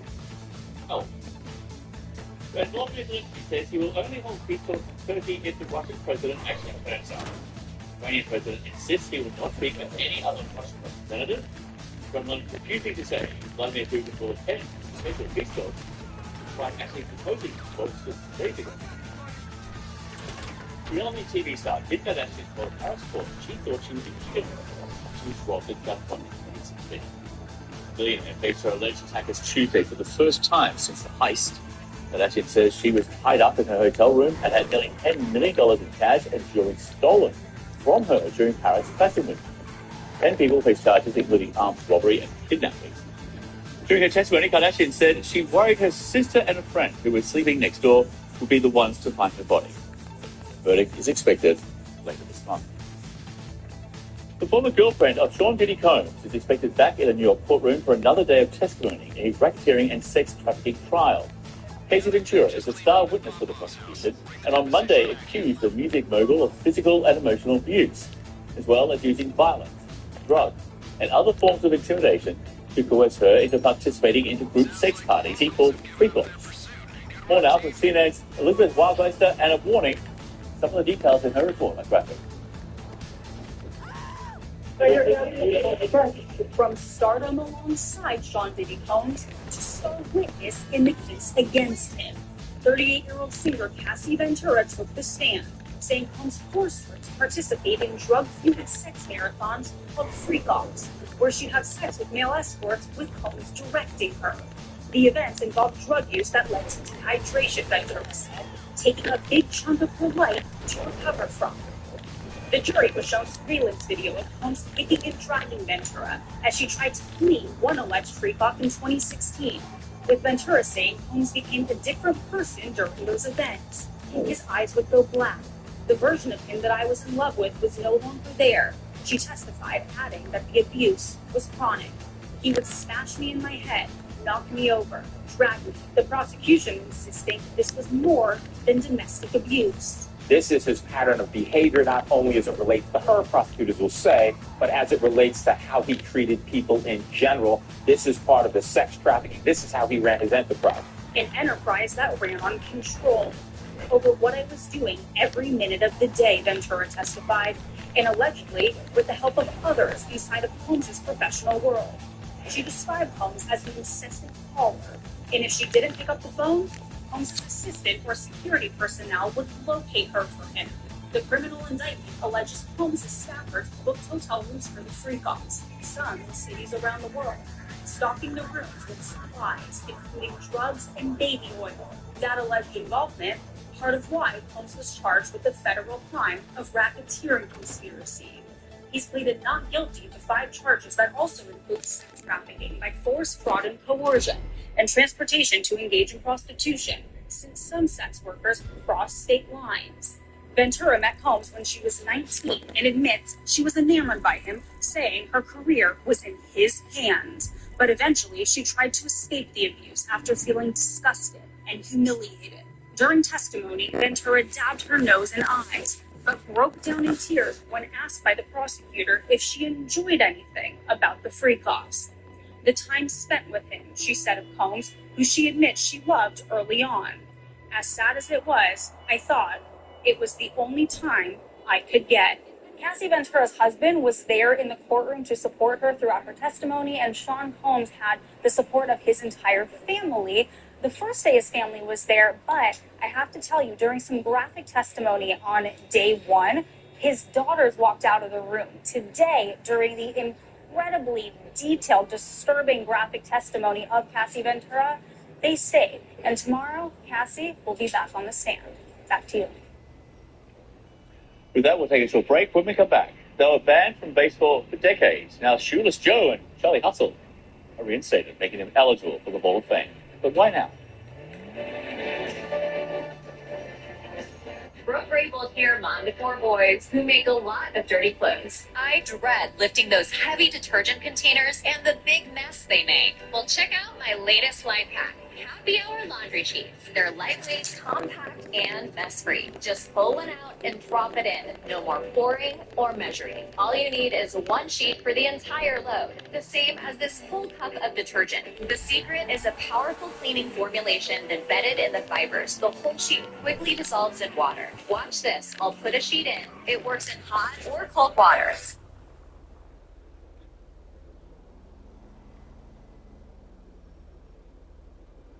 Formula has a color protector. Plus, it's hypoallergenic and perfect for sensitive skin. And it's eco-friendly, so plastic containers like this won't end up in landfills. But it's still a powerful stain fighter and works in all types of washing machines. This shirt was stained with cherry juice. I'll place one sheet on top and add water. In just seconds, the stain is gone. Check out what people said outside a grocery store. These are so heavy to lug around. I would love light sheets like these. These box 60 loads and it can fit in my purse. That's crazy. Doing laundry just got a lot easier. Where can I get some of these? It's time to lighten the load so you can start happy hour sooner. Call or go online now to get happy hour laundry sheets. Enough for 120 loads for just $14.99 with free shipping. That's right. Call now or go to our website and get a full month of happy hour for 50% off our regular price. Happy hour ships right from the USA. And I guarantee happy hour laundry sheets will make laundry days easier or you'll get your money back. Call or go online to get yours today. Call 1-800-960-9570 or go online to buyhappyhour.com. So call 1-800-960-9570 or go to buyhappyhour.com. Lunch is on me today. Awesome. Why? I have some extra cash right now. I started using Upside, the free app that gives you cash back for every gallon of gas you buy. Wait, are you saying you get real money back when you get gas with the Upside app? Yes, I get real cash back every time I get gas. Does that actually add up to anything? I'll make around $200 to $300. Wow, that's serious extra cash. Right? You're putting gas in your car anyway. Why not get real cash back? It's like free money. I'm downloading the free Upside app now. Use this promo code and get an extra 25 cents a gallon cash bonus on your first tank. Thanks. $5,000. That's the average amount of money people in the U.S. are now spending on gas in a year. $5,000. That's crazy. If you drive, you have to download Upside, the free app that gives you cash back every time you get gas. That's right. You can earn real cash back with Upside just for buying the gas you're already buying. Download the free Upside app now. Earn cash back every time you buy gas. Use promo code REPAIR25 for an extra 25 cents per gallon bonus on your first tank. Did you download the Upside app yet? Yes, of course. I'm not passing up free money. I'm earning real cash back now every time I get gas. Just download the free Upside app and use promo code REPAIR25 for a 25 cents per gallon bonus on your first tank. If you drive, you need Upside. Earn cash back on every gallon of gas you buy. Plus, you can cash out anytime right to your bank, PayPal, or a gift card for Amazon and other brands. So whether you're driving around town a couple times a week or driving hundreds of miles every day, Upside is for you. Don't wait. Some Upside users are making as much as $200 to $300. Download the free Upside app and use promo code REPAIR25 for a 25 cents per gallon bonus. That's code REPAIR25 for a 25 cents per gallon bonus. Tracy is about to have her best day ever on the runway. If her strut turns into a stumble, her Pumpkin Pet insurance plan covers up to 90% of eligible vet bills. Get a plan like Gracie's at pumpkin.care. Do you have a box of videotapes, film reels, or photos that are degrading? Legacy Box professionally converts them to DVDs, thumb drive, or the cloud. Legacy Box is simple and safe, with over 1 million satisfied customers. Visit legacybox.com today to get our $9 offer. For World Sports, I'm Amanda Davis, and this is CNN. Two legendary baseball players have been reinstated by Major League Baseball decades after they were banned for gambling on the game. The story of one of those players, showless Joe Jackson, was made famous in the movie Field of Dreams. What are you grinning at, you ghost? If you build it, he will come. Now that the other player, Pete Rose, has actually passed away, the league says that ban should expire. So they will be lifted, making both players eligible for baseball's Hall of Fame. Rose, the league's all-time hits leader, confessed to betting on every Cincinnati Reds game while he was the team's manager. Shoeless Joe was one of 8 Chicago White Sox players accused of conspiring with gamblers to lose the 1919 World Series. He maintained his innocence and was acquitted. That's when we get to the movie Field of Dreams. I'm John Bullock, back at the top of the hour with more CNN Newsroom, but first of all, sports starts.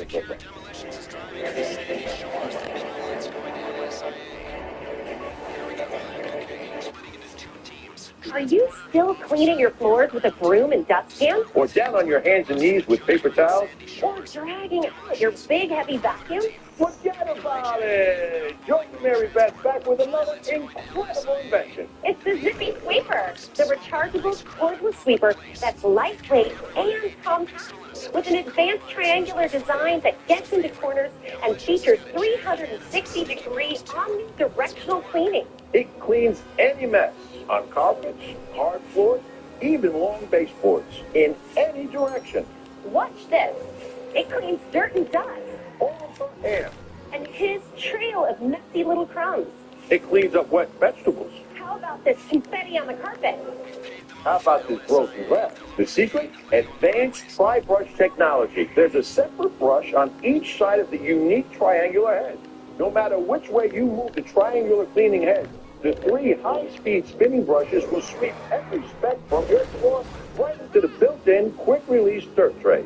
Ordinary vacuums can miss messes in corners, but not the Zippy Sweeper. Its triangular head and built-in spinning edge brush pull the dirt out of corners where vacuums miss. With its swiveling head and super low-profile design, you can clean under your furniture without moving it.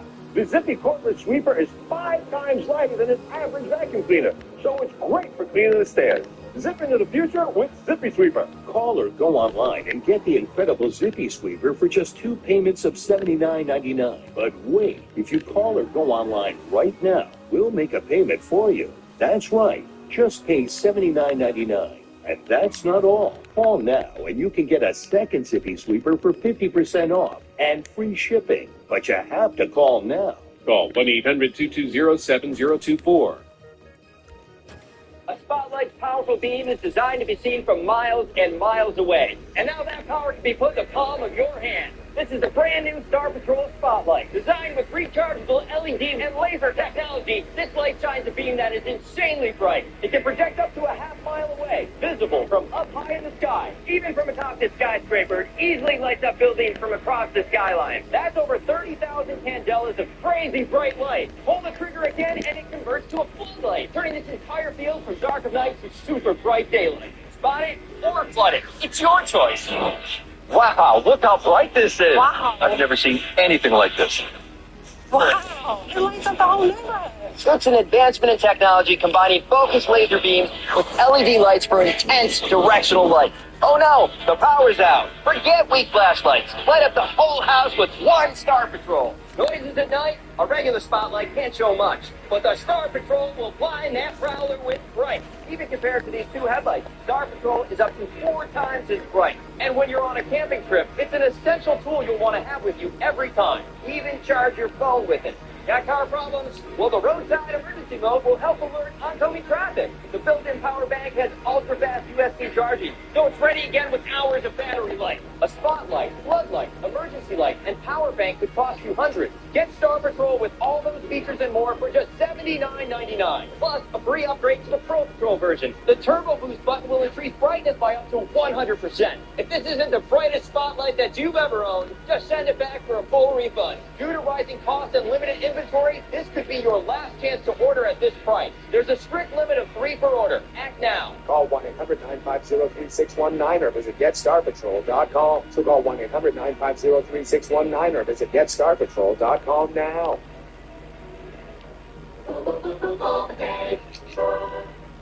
I'm Ben Wiedemann in Rome, and this is CNN.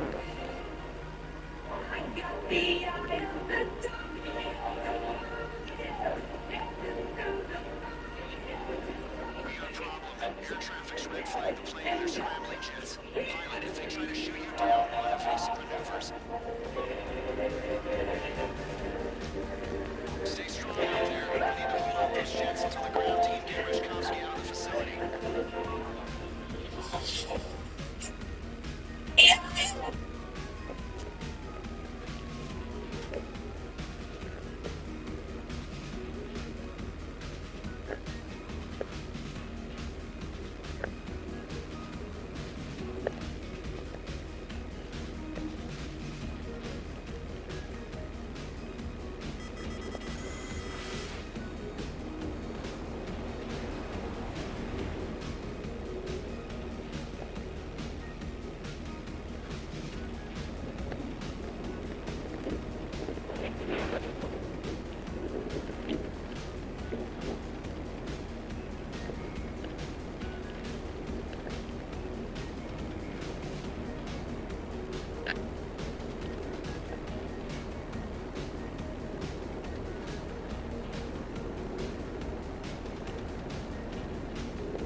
Severe allergic reactions.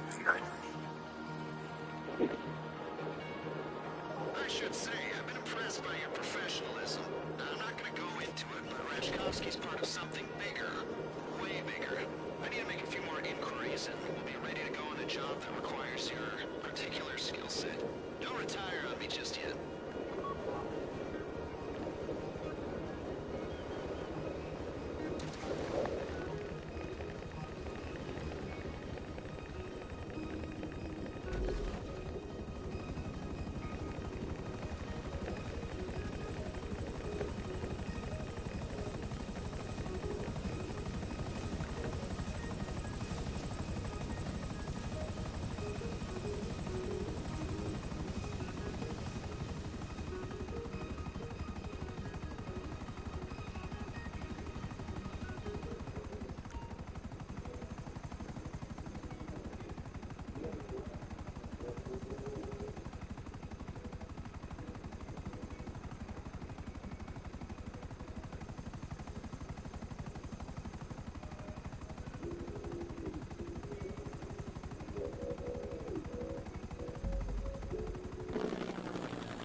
I'm Richard Quest. I love traveling the world. Broaden the mind, open the heart, and I'm not done yet.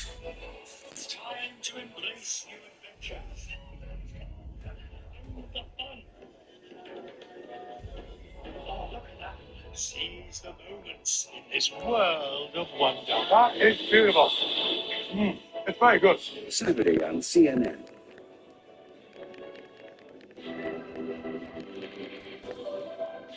What excites me the most is being able to do what I love and being able to inspire others. Zimbabweans, Mozambicans, people from Swaziland, people from Tanzania. If you want to have build a brand, I think this is the place to be. For me, showing around the continent has also made me very passionate about what we do. Africa Avant-Garde. Saturday on CNN. I'm Will Ripley in Taipei, Taiwan, and this is CNN.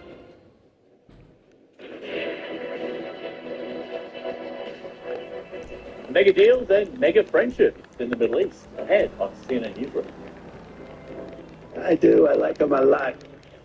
I like them too much. Donald Trump just gushing over the Saudi Crown Prince, announcing new trade and investment deals with Hamas. Israel on Tuesday evening tried to kill Hamas's leader in Gaza. That's Mohammed Sinwar, brother of former Hamas leader Yahya Sinwar, targeted by an Israeli strike on a Gaza hospital. Freak-off, blue dolphin ecstasy, and male escort. The prosecution's star witness, Kathy Ventura, is finally taking the stand. That testimony by Sean Diddy Combs' former girlfriend was graphic and damning. Live from Atlanta, this is CNN Newsroom with John Bors.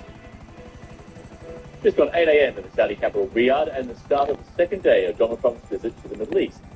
U.S. President and Saudi Crown Prince are scheduled to attend a meeting of the Gulf Cooperation Council. So President Trump is expected to meet informally with the new president of Syria. On Monday, Donald Trump announced an end to U.S. sanctions on Syria, which were imposed during the long, brutal reign of Bashar al-Assad, who was ousted in December. The sanctions were brutal and crippling and served as an important function, nevertheless, at the time. But now it's their time to shine. It's their time to shine. We're taking them all off. I say good luck, Syria. Show us something very special. In Syria, an end to years of punitive U.S. sanctions, greeted with fireworks and celebrations, as well as a message of thanks to both the U.S. President and the Saudi Crown Prince. CNN's Jeff Zeleny is in Riyadh with more on the U.S. President's Bitch. The trumpets rang today for President Trump on a royal welcome to Saudi Arabia. There was pomp, pageantry, and even Arabian horses to mark the moment of Trump's foray back to the Middle East on his first major overseas trip since returning to power. What a great place, but more importantly, what great people. The president lavished praise on Saudi Crown Prince Mohammed bin Salman and invested more time on deal-making than diplomacy.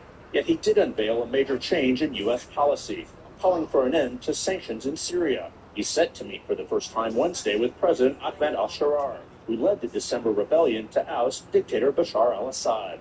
The sanctions were brutal and crippling and served as an important function, nevertheless, at the time. But now it's their time to shine. Trump also implored Iran to find a way to end its nuclear program. I'm here today not merely to condemn the past chaos of Iran's leaders, but to offer them a new path and a much better path toward a far better and more hopeful future. And he looked ahead to the prospect of extending the Abraham Accords to one day normalize relations between Saudi Arabia and Israel, as neighboring UAE and Bahrain did in 2020. My fervent hope, wish, and even my dream that Saudi Arabia will soon be joining the Abraham Accords. You'll do it in your own time, and that's what I want, and that's what you want. He devoted little time to one of the biggest obstacles of all, the unresolved conflict in Gaza. He is notably not visiting Israel on this trip, unlike he did on his first trip here 8 years ago. The people of Gaza deserve a much better future. From morning to nightfall, Trump took part in a day-long series of events, many of which included some of the world's business elites, among them Elon Musk, who is set to leave the White House later this month. Trump touted a $600 billion investment commitment from Saudi Arabia, whose crown prince stayed at the president's side, sending a clear message of its high standing with this administration. He's an incredible man. Known him a long time now. There's nobody like him. It was a marked departure from former President Joe Biden's fist bump and his vow to make the kingdom a pariah after the 2018 murder of Washington Post columnist Jamal Khashoggi, a killing that today went without mention as Trump hailed the crown prince. Oh, what I do for the crown prince. It was President Trump's announcement to end sanctions against Syria that was one of the biggest developments so far on this trip. And meeting with Syria's new president here on Wednesday before making his way to a broader meeting with the Gulf Cooperation Council and then going on to Doha certainly sends a sign to Israeli Prime Minister Benjamin Netanyahu that he is being overlooked on this trip. There's no question about it. President Trump also, while vowing to keep nuclear weapons out of the hands of Iran, did extend his hand to have further talks, renews that commitment. Those taken together clearly a sign that Netanyahu is the losing leader here as President Trump continues to make his way through the Middle East.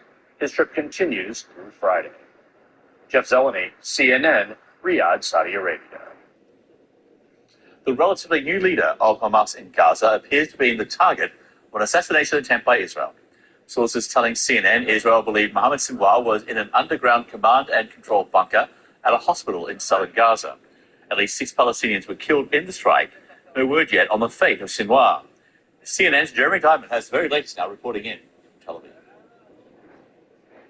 Israel on Tuesday evening tried to kill Hamas's leader in Gaza. I'm told that Mohammed Sinwar was indeed the target of an Israeli airstrike on the European hospital in the southern Gaza city of Khan Yunis. That's according to a senior Israeli official and 2 sources familiar with the matter. The Israeli military has yet to officially confirm that Sinwar was indeed the target of the strike, and they have also yet to confirm whether or not he was actually killed. According to the Palestinian Ministry of Health, at least 6 people were killed, though, in this strike, and more than 40 others injured. And many more are still believed to be buried under the rubble, with one doctor at the European hospital describing a catastrophic situation there. The strike hit the hospital's courtyard, according to that hospital official. Now, the Israeli military is accusing Hamas of having a command and control center beneath that hospital where sources say Mohammed Sinwar was believed to be hiding. Mohammed Sinwar was elevated to the position of de facto leader of Hamas in Gaza following the Israeli military's killing of his brother, the late Hamas leader Yahya Sinwar, back in October. But this strike, the timing of it is incredibly notable, coming just one day after Hamas, in what's widely been described as a goodwill gesture, released the last living American hostage in Gaza, the Israeli soldier Idan Alexander. And following Idan Alexander's release, which was intended to kind of jumpstart these hostage deal and ceasefire negotiations, U.S. officials have been sounding much more optimistic about the prospects of a deal. But now Israel has targeted the man who would have to greenlight this deal inside of the Gaza Strip, raising a series of questions about the feasibility of reaching a deal in the coming days and questions about Israel's commitment to this negotiating process, even as they sent a delegation earlier on Tuesday to Qatar to pursue these negotiations. And time is very much ticking down. The Israeli Prime Minister on Tuesday making very clear that he intends to move forward with plans for the Israeli military to vastly expand its military operations in Gaza as soon as next week. Jeremy Diamond, CNN, Tel Aviv. Another dire warning that Gaza is inching closer to famine. A UN-backed report has found 20% of Gaza's population is facing starvation by September, all made worse since Israel ended a ceasefire with Hamas in March and imposed a blockade on humanitarian supplies. And aid groups have outright rejected an Israeli and US plan for private groups to take over aid distribution across Gaza. We have a plan.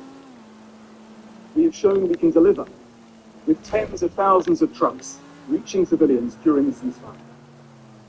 We have life-saving supplies ready now at the borders. We can save hundreds of thousands of survivors.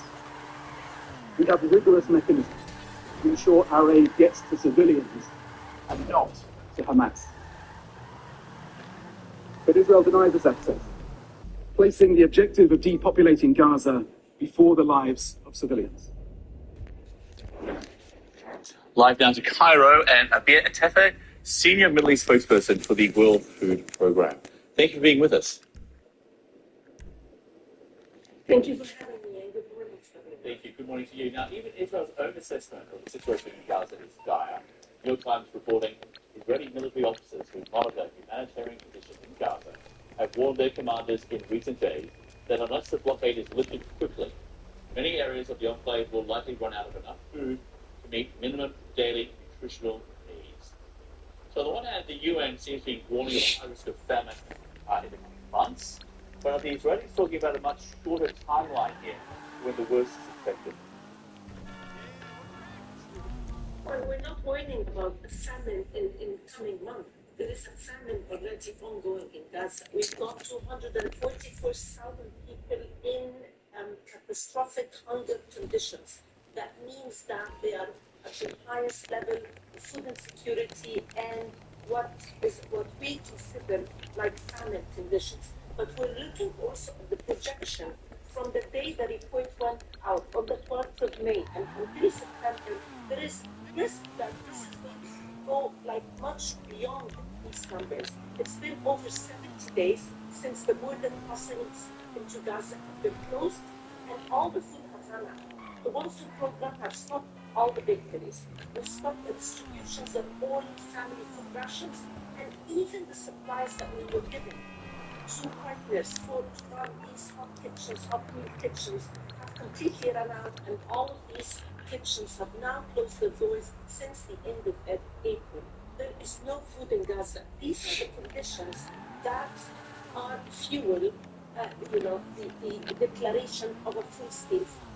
Israel says this blockade on humanitarian aid is in part to prevent Hamas from stealing those supplies. I want you to listen to the Israeli ambassador to the UN.